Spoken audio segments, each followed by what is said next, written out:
This past week, Don and I were up in Cincinnati for the National Diaconate Conference. And this year, unusually, they one night had somebody come for entertainment. And the person who came was John Michael Talbot. Some of you may know him. He is a singer with a phenomenal voice who not only sings but writes liturgical songs. He said something to us, that clicked in my head. He said, "Do you have joy in your heart from Jesus? Do you have joy in your heart? If you do, remind the switch in your body to turn on so it shows in your face."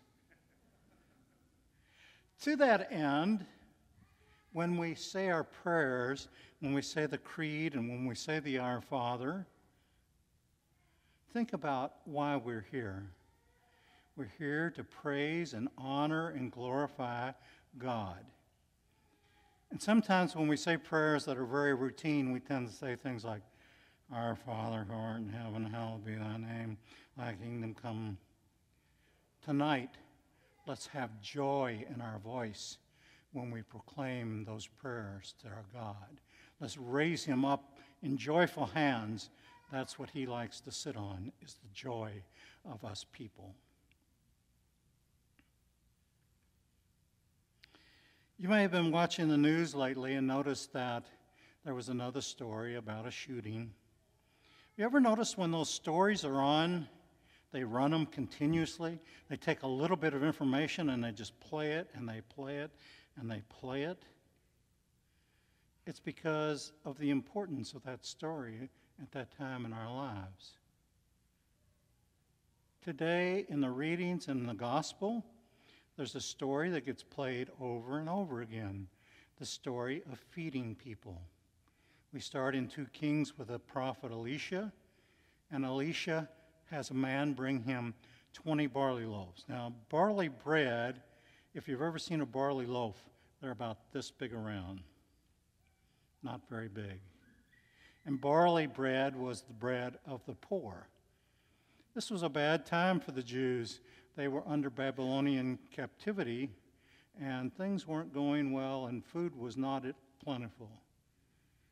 And Elisha says, "Take those 20 barley loaves and feed this 100 people." And his servant said, "Are you crazy? They'll only get a little tiny bite of each loaf. That's not going to satisfy them." Elisha said, "Give it to them." And he did. And everybody had their fill, and when they finished, there was a surplus. The psalmist today tells us we should depend on God. He will take care of our needs. And then we come to the gospel. This is clearly one of the most important gospels that we've heard of. Just like the newscast that plays over and over and over, the gospel of the feeding of 5,000 occurs in every one of the 4 gospels. In fact, in Matthew and Mark, there's a second story about the feeding of 4,000. And every time that story is told, there's always more left over than they started with. Incredible story. But the frequency that it occurs tells us of its importance. Now, there's a lot of reasons why it's important, and this is the beginning of a series in John's Gospel about the bread of life, where Jesus tells us he is the bread of life, when this is a precursor to the Eucharist that he's going to tell us about. But there's other little elements in this story that are very important. One is which Jesus blesses the fish and the bread. Who distributed? In John's story, it is Jesus himself who distributes the bread and the fish to the people. 5,000 men, well, there were a bunch of women and children there probably also. So we may be talking 15, 20,000, 30,000 people. Jesus distributes few loaves and fish. And at the end, there's 12 wicker baskets left over. 12 wicker baskets of food left over after all these people have had their fill. Does that tell us something about the abundance of God? And who brought these 5 loaves and 2 fishes? A young boy. And he comes up and he offers what he has to Jesus. 5 loaves and 2 fishes. And Jesus multiplies it. And again, the abundance. Are we not the same? Has God not provided us with an abundance in our lives? Most of us probably have 2 or 3 cars. We have a nice house to live in. Kids go to nice schools.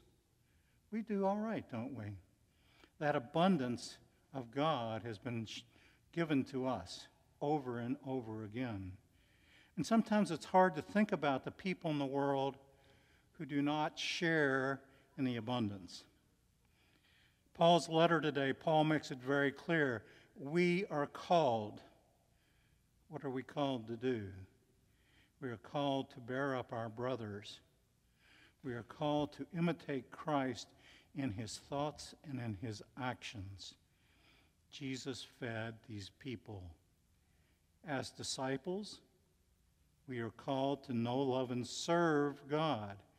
That service part includes sharing our abundance with those in the world who are not as fortunate. Right now in our parish, we have a program going on called Helping Hands, and our goal is to feed at least 25,000 meals. Wow, that has to be very expensive, right? A meal costs 50 cents. Is there anyone who doesn't have at least 50 cents to give to feed somebody in Africa? Somebody who's starving? Not because of their own behavior, but because of the way they've been treated by their government, how they've been treated by ISIS, Boko Haram, all the bad things that are happening in the world. And they've been chased from their homes. 50 cents to feed one person a meal. Now, hopefully we can be more generous than that.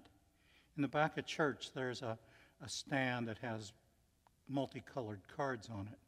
I invite you to take a card and be as generous as you can be and share those 5 loaves and 2 fish with the people of Africa who do not have enough to eat. Be like Jesus.